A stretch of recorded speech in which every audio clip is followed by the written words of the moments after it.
Hi everyone, this is Cindy with Creating with a Heart, and I'm here to share a wedding card. Now, I actually started this video. This is the second time that I've tried to make a video using doing this card, and I ran out of battery. So I always think I have enough, and I pushed the envelope, and I did not have enough juice. So part of my card is already attached, so I'm going to go over that with you guys. So I start off with a 5.5 by 4 1/4 white card base. And then this part is actually a white strip of paper that was cut at 2 1/4 by 5.5, and then I ran it through my Swiss Dots Cuttlebug folder, through my Cuttlebug, and my thing is jumping a little, so I'm hoping it'll stop. And then I attached it to my card base. So that's where we're at right now. And then what I've got here is this is some scrap from a wedding album that I had made. It's from... pretty sure it's from Die Cuts with a View. Okay, so I had done a couple of wedding albums. So that's what this is from. So I'm going to go ahead and attach this piece. So this is a really good way to use your scraps. So I'm trying to reach into my scrap pile because I'm trying to shrink it. Because my goal is over the summer to just get rid of everything I don't use unless I absolutely love it. Because it just gets out of control. You know, you guys all know what I mean. So this is from the Dream Pop, just a little scrap that I cut. And this piece has a little bit of kind of embossed or kind of vinyl type stuff to it. It's all monochromatic, but it's pretty cool. So it's going to go here. And it's cut at, I think this is cut at 1/2 inch by 5.5. So you can cut any size strip that you want. I mean, you could even use ribbon. Sometimes if I don't have ribbon or if I don't want it to be too bulky, I will do one of these little paper strips to kind of help my my little two pieces of my card kind of join together. So that's what I do with that. And it's crooked, but no, it's okay. All right, so my image that I'm using, this is a very simple card that I'm making with you guys today. And this is from, I believe that this is from the Creative Memories Divine Wedding. And I don't know that you can get it anymore because Creative Memories apparently is not doing cartridges anymore. So I wish I had more money at the time because I would have bought all the cartridges I didn't get because they have some really nice images. So it's cut at 3.5 inches with all its layers. And then in the middle here, I stamped the Happily Ever After, which is from Pink by Design, Here Comes the Bride. So I really like this stamp set. So there's that. I like the font. I think it's very cute. And then in the little, I guess these are the lights, maybe, headlights.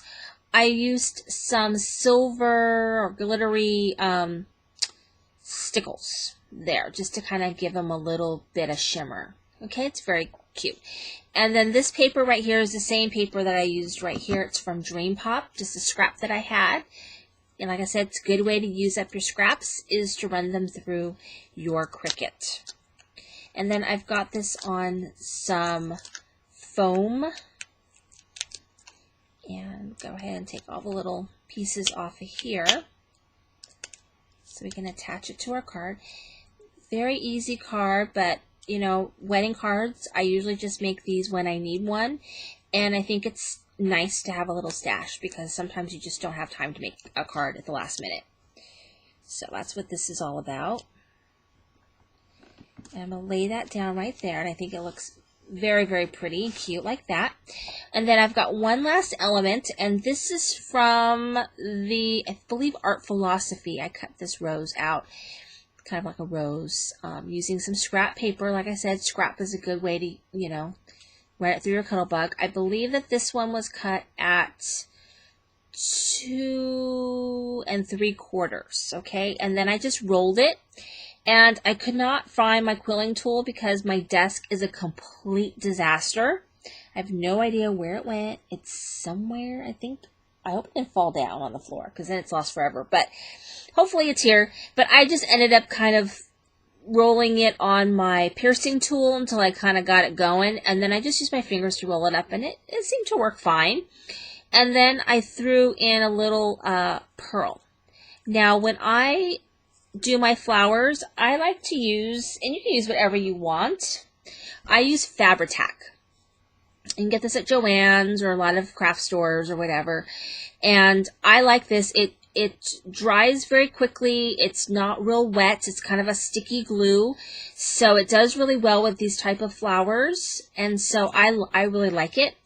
The problem is don't do what I did, which is I had let it lay on its side and the glue pooled out into this big giant clump, which was easy to clean, even though it was sticky and gross. So it needs to be stored upright, as all glues should, but it got knocked over and left a giant mess. So don't do what I did. You guys can learn from my mistakes. So I'm going to go ahead and just place this right kind of here. And I'm going to go ahead and use this glue. I really like it because you don't have to hold it forever and a day. Just kind of give it a little bit of time to stick. And you can see what I mean. It's like a sticky kind of glue. And so I really like it for flowers. I use it for all my rolled flowers. And, you know, there's lots of glues that you can use. Scotch, what is this one? I have it right here. This Quick Dry. You know, it works, but it's almost empty, and so it's a real pain to get it out because it's so thick. This one seems to come out of its home, out of the jar, whatever it is, pretty well. So that's kind of why I like it. So, and then, I mean, it's on there now.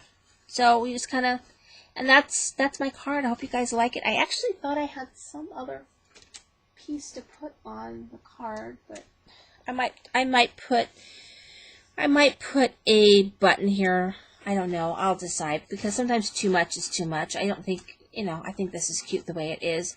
So thank you very much for watching me today. I hope you like my card. Thank you.